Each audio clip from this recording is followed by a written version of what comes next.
ఓం నమో వెంకటేశాయ. అంతకాదపి మోచక అంతికాదపి వాచక Govinda Govinda. బ్రహ్మాస్త్రాద్రౌణినా Prague రిపుకులదహనాయాస్తభూతాత్కృశానౌ ఆగర్భం దగ్ధుమాత్తే శమయసి కిలతం ప్రార్థనాయామ సత్యాం. సంసారజ్వాలమాలా పరితపనపరీతాపదగ్ధం స్వకం మాం కిన్నావస్యార్తబంధో సవినయకృత ప్రార్థనాయాంతు సత్యాం అని అతులిత కరుణా వరుణాలయుడైన శ్రీనివాస పరమాత్మని భక్తిగా ప్రార్థించుకుంటూ శ్రీ శుక్లవారు ఉపదేశం చేసిన శ్రీమద్భాగవతం యొక్క అధ్యయన కార్యక్రమాన్ని మనం ప్రారంభించుకుందాము. యథాప్రకారం ప్రార్థనా శ్లోకాదులను సంకల్పవాక్యాలను చదువుకుని ఈ కార్యక్రమానికి మంగళాచరణం చేసుకుందాము. శ్రీ గణేశ ప్రార్థన. నమస్తస్మై గణేశాయ భక్తమానసవాసినే విఘ్నాద్రిభేదే దంభోళి మూర్ధన్యాయ నమో నమః. శ్రీ గురు ప్రార్థన. గురుర్బ్రహ్మా గురుర్విష్ణుః గురుర్దేవో మహేశ్వరః గురుః సాక్షాత్ పరం బ్రహ్మ తస్మై శ్రీ గురవే నమః. శ్రీనివాస ప్రార్థన. ఆగమ ప్రతిపాద్యాయ యాగమాలావితానినే ఆగమాపాయ వర్జ్యాయ శ్రీనివాసాయ తే నమః. అథ సంకల్పః అస్మాకం ఉపాత్త సమస్త దురిత క్షయ ద్వారా బుద్ధిశుద్ధ్యర్థం విద్యాభివృద్ధ్యర్థం భక్తిజ్ఞానవైరాగ్యాది తదనుకూల సర్వసంపత్సమృద్ధ్యర్థం శ్రీపరమేశ్వర ప్రీత్యర్థం శ్రీమద్భాగవత పాఠం కరిష్యామహే. అస్య శ్రీమద్భాగవత స్తోత్ర మహామంత్రస్య నారద ఋషిః బృహతి ఛందః శ్రీకృష్ణః పరమాత్మా దేవతా బ్రహ్మబీజం భక్తిశక్తిః జ్ఞానవైరాగ్యే కీలకం. అస్మాకం శ్రీమద్భగవత్ప్రసాదసిద్ధ్యర్థే పాఠే వినియోగः ధ్యానం నారాయణాఖ్యజగదేకగురూపదిష్టం శేషాభిధానసనకాదివరైः సమాప్తం. శ్రీవ్యాససూతశుకనారదమౌనిజప్తం మంత్రం శివం జపత భాగవతం సుగుప్తం. శ్రీ గురుభ్యో నమః. శ్రీ శుక్లవారు వంశాలను గురించి చెబుతూ పరీక్షిత్ గారి యొక్క మూల వంశమైనటువంటి కురువంశాన్ని గురించి కూడా చెప్పుకుంటూ వస్తున్నారు. అందులో ధృతరాష్ట్ర మహారాజు గారు, పాండురాజు గారు, విదురుడు వీళ్ళ ముగ్గురు యొక్క జన్మవృత్తాంతాన్ని చెప్పారు. అది చెప్పిన తర్వాత 26వ శ్లోకం నుంచి ఆ వంశం తాలూకు పైన తరాలని వరుసగా చెప్పుకుంటూ వస్తున్నారు. గాంధార్యాం ధృతరాష్ట్రస్య జజ్ఞే పుత్రశతం నృప తత్ర దుర్యోధనో జ్యేష్ఠో దుశ్శలా చాపి కన్యక అనే శ్లోకంతో ధృతరాష్ట్రుడికి గాంధారి అనే ఆవిడ భార్య, వాళ్ళిద్దరికీ 100 మంది పిల్లలు పుట్టారు. జజ్ఞే పుత్రశతం నృప. ఆ 100 మంది పిల్లల్లో వీళ్ళు మగపిల్లలు. ఈ 100 మంది మగపిల్లల్లో తత్ర దుర్యోధనో జ్యేష్ఠ, వాళ్ళలో దుర్యోధనుడు పెద్దవాడు. ఈ 100 మంది మగపిల్లలు కాక దుశ్శలా చాపి కన్యక, దుశ్శల అనే పేరుతో ఒక ఆడపిల్ల కూడా వాళ్ళకు ఉంది. కానీ ఆయన తమ్ముడు పాండురాజు గారు, ఆయనకి మాత్రం మొదట్లో పిల్లలు లేకపోయారు. శాపాన్ మైథునరుద్ధస్య పాండో కుంత్యాం మహారథాః జాతాః ధర్మానిలేంద్రేభ్యో యుధిష్ఠిర ముఖాస్త్రయః. ఉండటానికి పాండురాజు గారికి 2 భార్యలు ఉన్నారు, కుంతి మాద్రి అని. కానీ ఆయనకి భార్యతో కలిస్తే నీకు మరణం అని ఒక మహర్షి గారు శాపం పెట్టాడు. ఆయన ఏదో జింక రూపం ధరించి వాళ్ళ ఆవిడతో సరదాగా ఉంటే ఈయనేదో బాణం వేశాడు. వేసేసరికి ఆయనకి తగిలింది. తగిలేసరికి మేమిద్దరం సరదాగా ఉన్నప్పుడు నువ్వు మాకు బాణం వేసి విఘ్నం కలిగించావు కాబట్టి నువ్వెప్పుడు నీ భార్యతో కలిసినా సరే నీకు మరణం తథ్యం అని ఆయన శపించాడు. ఆ శాపంతో ఈయన భయం కొద్దీ అసలు రాజ్యమే వదిలిపెట్టి అరణ్యవాసమే చేయటం మొదలుపెట్టాడు. కాబట్టి ఆయనకి మొదలు పిల్లలు కలగలేదు. శాపాన్ మైథునరుద్ధస్య పాండో కుంత్యాం. కానీ పిల్లలు కావాలి అని అనుకుని ఆ కుంతీదేవి దగ్గర ఒక మంత్రం ఉంది. ఆ మంత్రం ప్రకారం ఆ మంత్రంతో ఏ దేవుణ్ణి ధ్యానించినా సరే ఆ దేవుడు వచ్చి సంతానాన్ని ప్రసాదిస్తాడు. ఆ విషయం తెలిసిన పాండురాజు గారు ఆ దేవతానుగ్రహం వలనైనా సరే మనకి సంతానం కలిగితే అదే చాలు అని చెప్పి ఆ దేవతల్ని ప్రార్థించమని చెప్పారు. ఆవిడేమో ఆ మంత్రంతో ధర్మదేవతని, అలాగే వాయువుని, ఇంద్రుడిని, ఈ ముగ్గురు దేవతల్ని ప్రార్థించింది కుంతి గారు. దాంతో మహారథాహ, ధర్మదేవత తాలూకు అనుగ్రహంతో ఒక పిల్లవాడు యుధిష్ఠిరుడు, అనిల వాయుదేవుడి యొక్క అనుగ్రహంతో ఒక పిల్లవాడు భీమసేనుడు, ఇంద్రుడి యొక్క అనుగ్రహంతో అర్జునుడు అనేటువంటి ముగ్గురు పిల్లలు మహారథులు, మహా గొప్ప వీరులు, ధర్మవీరులు వాళ్ళు పుట్టారు. జాతా ధర్మానిలేంద్రేభ్యో యుధిష్ఠిర ముఖాస్త్రయ. అయితే ఈవిడికి సవితి ఉంది కదా, మాద్రి అనే ఆవిడకి పిల్లలు లేకపోతే ఎట్లా అని చెప్పి పాండురాజు గారే కుంతీదేవిని తన దగ్గర ఉండేటువంటి మంత్రాన్ని మాద్రికి కూడా ఉపదేశం చేయమని చెప్పాడు. ఆవిడ మాద్రికి ఉపదేశం చేసింది. మాద్రేమో అశ్వినీ దేవతల్ని ఆ మంత్రంతో ప్రార్థించింది. దాంతో నకుల సహదేవశ్చ మాద్ర్యాం నాసత్యదశ్రయో ద్రౌపద్యాం పంచభ్య పుత్రాస్తే పితరో భవన్. నకుల సహదేవ అని ఇద్దరు పిల్లలు పుట్టారు ఆవిడికి. మాద్రికి నా సత్య దస్రయో, నా సత్యుడు దస్రుడు అని అశ్విని దేవతల యొక్క పేర్లు. వాళ్ళిద్దరి యొక్క అనుగ్రహంతో ఈ నకుల సహదేవులు వీళ్ళు కూడా జంటగానే పుట్టారు, అంటే కవలలుగానే పుట్టారు. వీళ్ళందరికీ కొంత దైవయోగంతో ద్రౌపది అనే ఒక భార్య, 5గురికి కలిపి ఒక భార్య. ఈ 5గురికి ఈ ద్రౌపది ద్వారా పంచపుత్రాహ 5గురు పిల్లలు కలిగారు. ఈ 5గురు ద్రౌపది ద్వారా కూడా తండ్రులు అయ్యారు. నకుల సహదేవశ్చ మాద్ర్యాం నాసత్య దస్రయో ద్రౌపద్యాం పంచభ్య పుత్రాస్తే పితరో భవన్. అందులో ద్రౌపదికి యుధిష్ఠిరుడికి ప్రతివింధ్య అనేవాడు. యుధిష్ఠిరాత్ ప్రతివింధ్య, శృతసేనో వృకోదరాత్, అర్జునాత్ శృతకీర్తిస్తు, శతానీకస్తు నాకులి. యుధిష్ఠిరుడికి ద్రౌపదికి ప్రతివింధ్యుడు, భీమసేనుడికి ద్రౌపదికి శృతసేనుడు అనే ఆయన, అర్జునుడికి ద్రౌపదికి ఏమో శృతకీర్తి అనే ఆయన, నకులుడికి ద్రౌపదికి ఏమో శతానీక అనే ఆయన పిల్లలుగా పుట్టారు. యుధిష్ఠిరాత్ ప్రతివింధ్య, శృతసేనో వృకోదరాత్, అర్జునాత్ శృతకీర్తిస్తు, శతానీకస్తు నాకులి. సహదేవసుతో రాజన్ శృతకర్మా తథాపరే, యుధిష్ఠిరాత్తు పౌరవ్యాం దేవకోథ ఘటోత్కచ.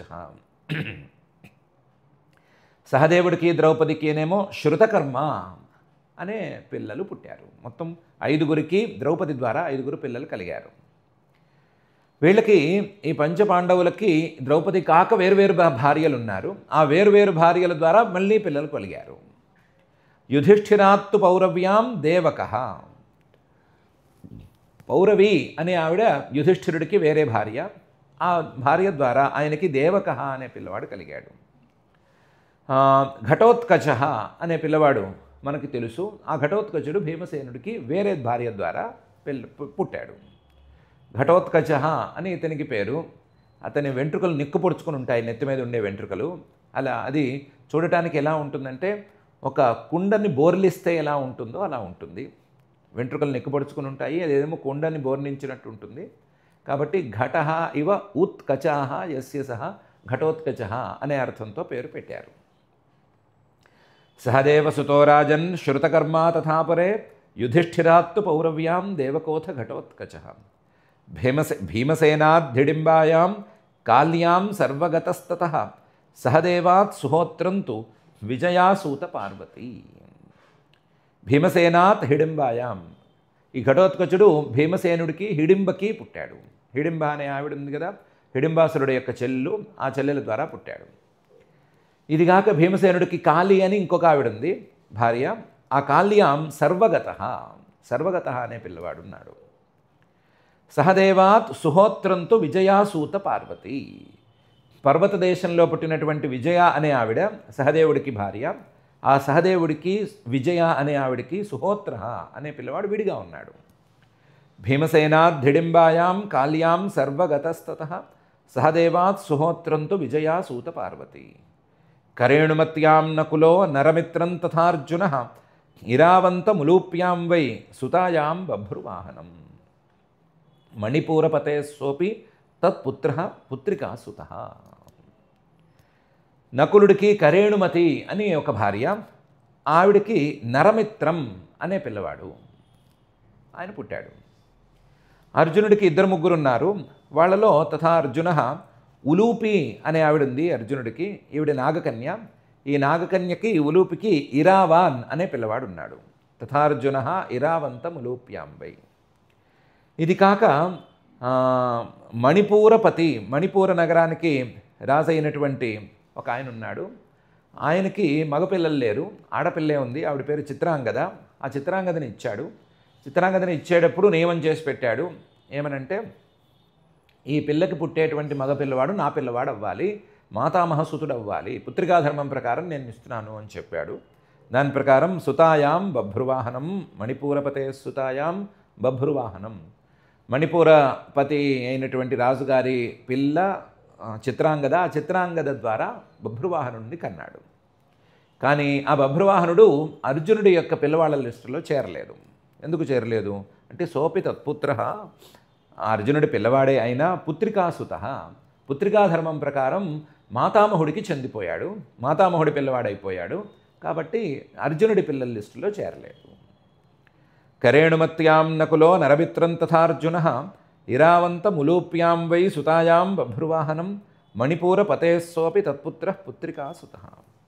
తవ తాత సుభద్రాయాం అభిమన్యురజాయత సర్వాతిరథజిద్వీర ఉత్తరాయాం తతో భవాన్. అర్జునుడికి సుభద్ర అని శ్రీకృష్ణుడి యొక్క చెల్లి, ఆవిడ కూడా ఒక భార్య. ఆ భార్యకి, సుభద్ర అనే ఆవిడకి అభిమన్యు అనే నీ తండ్రి పుట్టాడు, పరీక్షిత్ గారి తండ్రి పుట్టాడు. ఆ అభిమన్యుడు ఉండటానికి 16 ఏళ్లే ఉన్నాడు. కానీ సర్వాతిరథజిత్, అతిరథుల్ని అందరినీ ఓడించాడు. చివరికి అతన్ని సంహరించడానికి అంతమంది మహారథులు, అంతమంది గొప్ప వీరులే అధర్మయుద్ధం చేయవలసి వచ్చింది. ధర్మయుద్ధంలో అతన్ని గెలిచేవాళ్లే లేరు అన్నంత స్థాయిలో పరాక్రమవంతుడిగా ఉండేవాడు. ఆయనకి అంత చిన్న వయసులోనే పెళ్లి చేశారు. ఉత్తర అనే ఆవిడ్ని చిన్న రాజకీయ కారణం వల్ల కూడా పెళ్లి కావాల్సి వచ్చింది. ఈ ఉత్తర అనే ఆవిడ విరాటరాజు యొక్క కూతురు. విరాటరాజు యొక్క కూతుర్ని అర్జునుడికి ఇచ్చి పెళ్లి చేస్తానన్నాడు. కానీ అర్జునుడేమో ఒప్పుకోలేదు. ఈ ఉత్తరకి నేను బృహన్నల వేషంలో నాట్యం నేర్పించాను, నా శిష్యురాలు కాబట్టి నేను పెళ్లి చేసుకోకూడదు, కాబట్టి నా కొడుకు అభిమన్యుడు ఉన్నాడు, అతనికి ఇచ్చి పెళ్లి చేయండి అన్నాడు. దాంతో ఈ 16 ఏళ్ల పిల్లవాడికే ఉత్తర అనే ఆవిడిని ఇచ్చి పెళ్లి చేశారు. ఆ ఉత్తర అనే ఆవిడికి తతో భవాన్, నువ్వు పుట్టావు. తవ తాత సుభద్రాయాం అభిమన్యురజాయత సర్వాతిరథజిద్వీర ఉత్తరాయాం తతో భవాన్. అయితే ఇప్పుడు చెప్పుకున్న పేర్లలో ఒక్క పేరు కూడా మిగలలేదు. 5 పాండవులు తప్ప మిగతా వాళ్ళందరూ యుద్ధంలో హతమైపోయారు. చివరికి అభిమన్యుడితో సహా అందరూ అయిపోయారు. అది ధర్మయుద్ధంలో కొంతమంది, అధర్మయుద్ధంలో కొంతమంది, రాక్షస యుద్ధంలో కొంతమంది, అలా ఎక్కడ వాళ్ళు అందరూ అయిపోయారు. అయిపోతే పరీక్షీణేషు కురుషు ద్రోణేర్ బ్రహ్మాస్త్ర తేజస త్వంచ కృష్ణానుభావేన సజీవో మోచితోంతకాత్. చిట్ట చివరిగా ద్రోణి అంటే ద్రోణాచార్యుడి యొక్క కొడుకు అశ్వత్థామ గారు బ్రహ్మాస్త్రాన్ని వేస్తే ఆ బ్రహ్మాస్త్రం తాలూకు తేజస్సుకి వేడికి దాదాపు కురువంశం వాళ్ళందరూ మాడి మసైపోతే, ఆ అగ్గి చివరికి నీకు కూడా తగిలితే త్వంచ కృష్ణానుభావేన, శ్రీకృష్ణుడి యొక్క ప్రభావంతో సజీవ, ఇంకా ప్రాణాలతో ఉన్నావు, లేదా తల్లి గర్భంలో ఉండగానే మాడి మసైపోయి ఉండేవాడివి. మోచిత అంతకాత్, శ్రీకృష్ణుడు నీ వంశం నిలబడాలి అని, ఈ కురువంశం ఎలాగోలా నిలబడాలి అని, కనీసం తన చెల్లెలు సుభద్ర ద్వారానైనా సరే ఈ వంశం నిలబడాలి అనే ఉద్దేశంతో నిన్ను రక్షించాడు. నిన్ను మృత్యువు కోరల్లోంచి బయటికి తీసుకొచ్చాడు. మోచిత అంతకాత్, మృత్యువు దగ్గర నుంచి నిన్ను బయటపడేశాడు. పరీక్షీణేషు కురుషు ద్రోణేర్ బ్రహ్మాస్త్ర తేజస త్వంచ కృష్ణానుభావేన సజీవో మోచితోంతకాత్. తవేమేతనయాస్తాత జనమే జయపూర్వకాః శ్రుతసేనో భీమసేనః ఉగ్రసేనశ్చ వీర్యవాన్. నీకు పిల్లలున్నారు. ఎంతమంది? 9 పిల్లలున్నారు. తవేమే తనయాస్తత, నాయన నీకు 4 పిల్లలు ఉన్నారు. జనమేజయపూర్వక, పెద్దవాడు జనమేజయుడు, రెండోవాడు శృతసేనుడు, మూడోవాడు భీమసేనుడు, నాలుగోవాడు ఉగ్రసేన. ఉగ్రసేనశ్చ వీర్యవాన్. తెలివిగా పేర్లు పెట్టావు. జనమేజయ అని నీకు కావాల్సినట్టుగా పేరు పెట్టుకున్నావు. శృతసేన అనేదేమో గతించినటువంటి పాండవుల యొక్క కొడుకులలో ఒకళ్ళ పేరు. భీమసేనుడు పాండవులలో ఒక పేరు. ఉగ్రసేనుడు శ్రీకృష్ణుడి యొక్క వంశంలో పైవాడు. కంసుడి యొక్క తండ్రి గారి పేరు ఉగ్రసేన. ఇలా అందరినీ తృప్తిపరిచేటట్టుగా ఈ కాలం వాళ్ళు పెట్టుకున్నట్టుగా పేరు పెట్టావు. శృతసేనో భీమసేన ఉగ్రసేనశ్చ వీర్యవాన్. అయితే జనమేజయస్త్వాం విదిత్వా తక్షకాన్ నిధనంగతం సర్పాన్ వై సర్పయాగాగ్నౌ సహోష్యతి రుషాన్విత. పైన జరగబోయేది చెప్తాను, నీ వంశం ఎలా పెరుగుతుంది అని కూడా చెప్తాను. నువ్వు ఈ వారం రోజులు అయిపోయిన తర్వాత నీ శాపావసానంలో ఎలాగా నీ ప్రాణాలను వదులుకోవాల్సిందే. ఆ తర్వాత జనమేజయ నీ పెద్ద కొడుకు త్వాం విదిత్వా నిన్ను తక్షకాన్ నిధనంగతం, తక్షకుడు వచ్చి నీ ప్రాణాలు తీసేశాడు అనే తీరులో తెలుసుకుని, తక్షకుడు పరీక్షిత్ గారు నా తండ్రి గారి యొక్క ప్రాణాలని తీసేశాడు అని తెలుసుకుని కోపంతో సర్పయాగం చేయబోతాడు. సర్పాన్వై సర్పయాగాగ్నవు, సర్పయాగంలో అగ్నిని రగిల్చి ఆ రగిల్చిన అగ్నిలో సర్పాలనే పూర్తిగా హోష్యతి ఆహుతిలుగా వేసేస్తాడు. మామూలుగా సర్పయాగం అంటే సర్పాలను ఉద్దేశించి చేయవలసినటువంటి యాగం. అలా కాదు, ఇది సర్పాలనే హోమం చేసేటువంటి యాగం. అలాంటి యాగాన్ని దాన్ని చేయబోతాడు. రుషాన్విత, కేవలం కోపమే దానికి కారణం. అతనికి ఈ సర్పాల మీద కోపంతో ఉన్న వాళ్ళందరూ కలుస్తారు. ఎక్కడెక్కడ వాళ్ళు కలిసి వాళ్ళందరూ కలిసి సర్పయాగం చేస్తారు. ఎక్కడో ఒక చోట ఆగుతుంది, అంతే. అది జనమేజయస్తమాం విదిత్వా తక్షకాన్ నిధనంగతం సర్పాన్వై సర్పయాగాగ్నౌ సహోష్యతి రుషాన్విత. కావశేయం పురోధాయ తురగమేధయాట్ సమంతాత్ పృథివీం సర్వాం జిత్వా యక్ష్యతి చాధ్వరై. కావశేయ అనే మహానుభావుడు రాబోతున్నాడు, లేదా ఇప్పటికే ఉన్నాడో. ఆయన్ని పురోహితుడిగా ఉంచుకుంటాడు అతను. ఉంచుకుని తురగమేధయాట్, అశ్వమేధయాగం చేయాలి అని కూడా సంకల్పించి కూర్చుంటాడు. అశ్వమేధయాగం సంకల్పిస్తాడు, అదేం పూర్తవ్వదు, అది నానాభ్రష్టు పడుతుంది, అది మధ్యలో ఆపేయవలసి వస్తుంది. కానీ అశ్వమేధయాగం చేయాలి అనే సంకల్పంతో కూర్చుంటాడు. అయితే అశ్వమేధయాగం మధ్యలో భ్రష్టు పట్టింది కదా అని తక్కువడేం కాడతను. సమంతాత్ పృథివీం సర్వాం జిత్వా, మొత్తం భూమిని మొత్తాన్ని మళ్ళీ నీలాగే గెలుస్తాడు. గెలిచి యక్ష్యతి చాధ్వరై, వేర్వేరు యజ్ఞాలైతే చేస్తాడు. అశ్వమేధం అప్పటికే కలికాలం ప్రవేశించడం వలన సాధ్యపడదు. కానీ వేర్వేరు యాగాలు, కలికాలంలో చేయదగినటువంటి యాగాలు, వాటిని చక్కగా చేసుకుంటాడు. కావశేయం పురోధాయ తురగమేధయాట్ సమంతాత్ పృథివీం సర్వాం జిత్వా యక్ష్యతి చాధ్వరై. తస్య పుత్రశతానీకో యాజ్ఞవల్క్యాత్ త్రయీం పఠన్ అస్త్రజ్ఞానం క్రియాజ్ఞానం శౌనకాత్ పరమేష్యతి. ఈ జనమేజయుడికి కుమారుడు పుట్టబోతున్నాడు. అతని పేరు శతానీక. తస్య పుత్ర శతానీక. ఈ శతానీకుడు మిమ్మల్ని అందరినీ మించినవాడు. యాజ్ఞవల్క్య మహర్షి గారిని పట్టుకుని యాజ్ఞవల్క్య మహర్షి గారి దగ్గర నుంచి త్రయీం 3 వేదాలని చదివేసుకుంటాడు. ఈ యాజ్ఞవల్క్యుడు మహర్షి గారి దగ్గర నుంచి మాత్రమే కాకుండా మీ వంశం మొత్తానికి గురువుగా చిరంజీవిగా ఉండేటువంటి కృపాచార్యుడి దగ్గర నుంచి అస్త్రజ్ఞానాన్ని కూడా సాధిస్తాడు. యాజ్ఞవల్క్య మహర్షి గారి దగ్గర నుంచి కూడా అస్త్రజ్ఞానాన్ని సాధిస్తాడు. క్రియాజ్ఞానం, వేదాల్లో ఉండేటువంటి ఆయా క్రియల తాలూకు జ్ఞానాన్ని యాజ్ఞవల్క్య మహర్షి గారి నుంచి పొందుతాడు. శౌనక మహర్షి గారిని గట్టిగా పట్టుకుని పరమేష్యతి, పరంబ్రహ్మను కూడా తెలుసుకుంటాడు. పరబ్రహ్మను తెలుసుకుంటాడు, తెలుసుకోవలసినవన్నీ తెలుసుకుంటాడు, విద్యలన్నీ నేర్చుకుంటాడు, సర్వసమర్థుడవుతాడు. ఎవరు? జనమేజయుడి యొక్క కొడుకైనటువంటి శతానీకుడు. తస్య పుత్ర శతానీకో యాజ్ఞవల్క్యాత్ త్రయీం పఠన్ అస్త్రజ్ఞానం క్రియాజ్ఞానం శౌనకాత్ పరమేష్యతి. సహస్రానీకస్తు తత్పుత్రః తతశ్చైవాశ్వమేధజః అసీమకృష్ణస్తస్యాపి నేమిచక్రస్తు తత్సుతః. ఈ శతానీకుడికి సహస్రానీక అని పిల్లవాడు పుడతాడు. తతశ్చైవ అశ్వమేధజః, ఆ సహస్రానీకుడికేమో అశ్వమేధజ అనే పిల్లవాడు పుట్టబోతాడు. ఈ అశ్వమేధజుడికి అసీమ కృష్ణ అనే పిల్లవాడు పుడతాడు. ఆ అసీమ కృష్ణుడికేమో నేమిచక్ర అనే పిల్లవాడు పుట్టబోతాడు.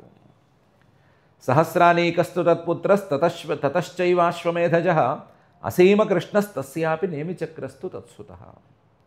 గజాహ్వయే హృతే నద్యా కౌశాంబ్యాం సాధువత్స్యతి ఉక్తస్తతశ్చిత్రరథః తస్మాత్ కవిరథః సుతః. ఈ నేమిచక్రుడు రాజ్యంలోకి వస్తూనే ఏం కాబోతోంది అంటే మీ హస్తినాపురం వరదలో కొట్టుకుపోబోతోంది. హస్తినాపురం చాలా విశాలమైనటువంటి రాజధాని కదా మీకు. ఆ విశాలమైన రాజధాని మొత్తం గంగా తీరంలో కట్టుకున్నారు మీరు. ఈ గంగకి బాగా పెద్ద వరద వచ్చి నగరం కొట్టుకుపోతుంది. గజాహ్వయే హృతే నద్య. అలాంటి వరదలు రావటం అనేది చరిత్రలో ఉంది. పెద్ద పెద్ద నగరాలే వరదల్లో కొట్టుకుపోతాయి. వరదల మీద వరదలు వచ్చినా లేదా ఆగకుండా వరద వచ్చినా సరే నగరం కొట్టుకుపోవాల్సిందే. అలా హస్తినాపురం కొట్టుకుపోతుంది. హస్తినాపురం వరద పాలైపోతుంది. అప్పుడు ఈ రాజుగారు తన ప్రజలతో సహా నేమిచక్రుడు అనేటువంటి రాజుగారు కౌశాంబి అనే నగరానికి వెళ్ళి సాధువత్స్యతి, అక్కడ ప్రశాంతంగా జీవిస్తాడు. ఈ నేమిచక్రుడికి ఉక్త అనే పిల్లవాడు, అక్కడి నుంచి చిత్రరథ అనే పిల్లవాడు, తతః కవిరథ అనే పిల్లవాడు. ఇలా ఇతని వంశం పెరుగుతుంది. ఎక్కడ? కౌశాంబిలో పెరుగుతుంది. హస్తినాపురం అప్పటికి అయిపోతుంది. గజాహ్వయే హృతే నద్యా కౌశాంబ్యాం సాధువత్స్యతి ఉక్తస్తతశ్చిత్రరథస్తస్మాత్ కవిరథః సుతః. తస్మాచ్చ వృష్ణిమాంస్తస్య సుషేణోథ మహీపతిః సునీథస్తస్య భవిత నృచక్షుర్యత్ సఖీనలః సుఖీనలః. కవిరథుడికేమో వృష్ణిమాన్ అనే పిల్లవాడు, వృష్ణివంతుడికేమో సుషేణుడు, సుషేణుడికేమో మహీపతి, మహీపతికేమో సునీథః, సునీథుడికేమో నృచక్షు, నృచక్షువుకేమో సఖీనలః అనే పిల్లలు క్రమంగా పుడతారు. పరిప్లవస్తుతస్తస్మాత్ మేధావి సునయాత్మజః నృపంజయస్తతో దూర్భః తిమిస్తస్మాత్ జనిష్యతి. ఈ సుఖీనలుడికేమో పరిప్లవుడు అనే పిల్లవాడు, ఈ పరిప్లవుడికి సునయ అనే పిల్లవాడు, ఈ సునయుడికేమో మేధావి అనే పిల్లవాడు, మేధావికేమో నృపంజయ, నృపంజయుడికేమో దూర్వః, దూర్వుడికేమో తిమిహి అనే ఆయన క్రమంగా పిల్లలుగా పుడతారు. పరిప్లవస్సుతస్తస్మాత్ మేధావి సునయాత్మజ నృపంజయస్తతో దూర్వస్తిమిస్తస్మాత్ జనిష్యతి. తిమేర్ బృహద్రథస్తస్మాత్ శతానీకస్సుదాసజ శతానీకార్ దుర్దమనః తస్యాపత్యం మహీనరః. ఈ తిమికి బృహద్రథ అనే పిల్లవాడు పుడతాడు. ఈ బృహద్రథుడికేమో సుదాసః అని పిల్లవాడు, ఈ సుదాసుడికేమో శతానీకః అని పిల్లవాడు, ఈ శతానీకుడికేమో దుర్దమనః అనే పిల్లవాడు, దుర్దమనుడికేమో మహీనరః అనే పిల్లవాడు. ఇలా వంశం పెరుగుతుంది. తిమేర్ బృహద్రథస్తస్మాత్ శతానీక సుదాసజ శతానీకార్ దుర్దమనః తస్యాపత్యం మహీనరః. దండపానిర్నిమిస్తస్య క్షేమకో భవితా నృపః బ్రహ్మక్షత్రస్య వై ప్రోక్తో వంశో దేవర్షి సత్కృతః. మహీనరుడికేమో దండపాణి అనే పిల్లవాడు, దండపాణికేమో నిమికేమో క్షేమకః అనేవాళ్ళు క్రమంగా ముగ్గురు పిల్లలుగా పుడతారు. బ్రహ్మక్షత్రస్య వై ప్రోక్తః. ఈ వంశంలో బ్రాహ్మణులు ఉన్నారు, క్షత్రియులు ఉన్నారు. వంశః దేవర్షి సత్కృతః. ఈ వంశాన్ని అటు దేవతలు ఇటు ఋషులు అందరూ కూడా సత్కరిస్తారు, గౌరవిస్తారు, చాలా మర్యాదగా చూస్తారు. దండపాణిర్నిమిస్తస్య క్షేమకో భవితా నృపః బ్రహ్మక్షత్రస్య వై ప్రోక్తో వంశో దేవర్షి సత్కృతః. క్షేమకం ప్రాప్య రాజానం సంస్థాం ప్రాప్స్యతి వై కలో అథ మాగధరాజానో భవితారో వదామితే. ఈ క్షేమకుడు అనే రాజుతో ఈ వంశం అక్కడికి ఆగుతుంది, మీ వంశం ఆగుతుంది. క్షేమకం ప్రాప్య రాజానం సంస్థాం ప్రాప్స్యతి వై కలౌ. కలిలో మీ వంశం అంటే పూర్వవంశం ఆగుతుంది. ఇక్కడి నుంచి అథ మాగధరాజానః భవితారః వదామితే. జరాసంధుడి యొక్క మగధరాజ్యం ఉంది కదా, ఆ మాగధ రాజులు చాలామంది వరుసగా వెళ్తారు. క్షేమకం ప్రాప్య రాజానం సంస్థాం ప్రాప్స్యతి వైకలౌ అథ మాగధరాజానో భవితారో వదామితే. భవితా సహదేవస్య మార్జారిర్యచ్ఛృతశ్రవాః తతో యుతాయుస్తస్యాపి నిరమిత్రోథ తత్సుతః. సహదేవుడు అనే ఆయన జరాసంధుడి యొక్క కొడుకుల్లో ఒకడు. ఆ జరాసంధుడి యొక్క కొడుకైన సహదేవుడికి మార్జారిహి అని పిల్లవాడు. ఆ మార్జారి అనే పిల్లవాడికి శృతశ్రవాహ అనే పిల్లవాడు. ఆ శృతశ్రవ అనే ఆయనకి అయుతాయుహు అని పిల్లవాడు. ఆ అయుతాయువుకి నిరమిత్ర అనే పిల్లవాడు. వీళ్ళలో కొంతమంది అప్పటికి ఉన్నారు, కొంతమంది రాబోతున్నారు అని తీసుకోవాలి. జరాసంధుడు, పరీక్షిత్తు కొంచెం దగ్గర కాలం వాళ్ళు కదా. భవితా సహదేవస్య మార్జారిర్యచ్ఛృతశ్రవాః తతో యుతాయుస్తస్యాపి నిరమిత్రోథ తత్సుతః. సునక్షత్రాద్ బృహత్సేనోథ కర్మజిత్ తతః సుతంజయాద్ విప్రః శుచిస్తస్య భవిష్యతి. సునక్షత్రుడు నిరమిత్రుడికి సునక్షత్రుడు, సునక్షత్రుడికేమో బృహత్సేనుడు, బృహత్సేనుడికేమో కర్మజితు, కర్మజితుకేమో సుతంజయుడు, సుతంజయుడికేమో శుచి అనే పిల్లలు క్రమంగా పుట్టుకొస్తారు. సునక్షత్రాద్ బృహత్సేనోథ కర్మజిత్ తతః సుతంజయాద్ విప్ర శుచిస్తస్య భవిష్యతి. క్షేమోథ సువ్రతస్తస్మాత్ ధర్మసూత్ర శమస్తతః ద్యుమత్సేనోథ సుమతి సుబలో జనితా తతః. శుచి అనే ఆయనకేమో క్షేముడు, క్షేముడికేమో సువ్రతుడు, సువ్రతుడికేమో ధర్మసూత్రుడు, ధర్మసూత్రుడికేమో శముడు, శముడికేమో ద్యుమత్సేనుడు, ద్యుమత్సేనుడికేమో సుమతి, సుమతికేమో సుబలః అనే 7 తరాల వాళ్ళు క్రమంగా పుడతారు.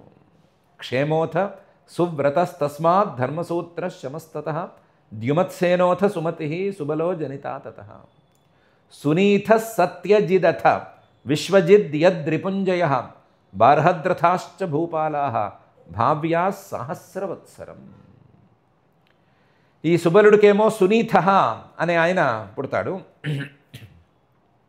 సునీతుడికి సత్యజిత్తు, సత్యజిత్తుకేమో విశ్వజిత్, విశ్వజిత్తుకేమో రిపుంజయ అనే రాజులు క్రమంగా పుట్టుకొస్తారు. వీళ్ళందరూ ఎక్కడో జరాసంధుడి పైన ఉన్నటువంటి బృహద్రథ మహారాజు గారి వంశానికి చెందినటువంటి వాళ్ళు. బార్హద్రథాశ్చ భూపాలాః.